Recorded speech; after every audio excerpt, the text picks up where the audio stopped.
नमस्कार, good morning.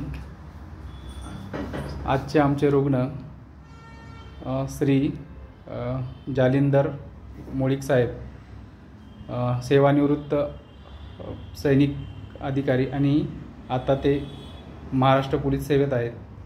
खरं तर हा वमनाचा काळ नाही आहे, म्हणजे वमन आपण वसंत ऋतूमध्ये देतो, परंतु त्यांची अवस्था बघून, त्यांच्या दोषांची अवस्था बघून आज आपण त्यांचं वमन केलं। त्या वमनामध्ये एवढ्या प्रकारात घाण निघालेली आहे। त्यांनी जवळपास 20 लिटर काढा घेतला आणि या 20 लिटरात कलरफुल कप बाहेर पडलेला आहे, काळा, पांढरा आणि पिवळा। आणखी दोष आहेतच, ते पूर्ण शोधन झालेलं नाही। त्यांना आणखी वमनाची गरज असेल, पण ते आपण ह्या वर्षी नाही, पुढच्या वर्षी परत एकदा करूयात। आणि अतिशय उत्तम प्रकारे त्यांनी कुठलाही त्रास न देता आम्हाला एकदम छान प्रकारे वमन घेतलेलं आहे। त्यांच्या सौ कामिनीताई मोळीक आणि त्यांना सहकार्य करणारे आमचे नाना सातव, पिराजीज केकचे ओनर। धन्यवाद साहेब, थँक्यू।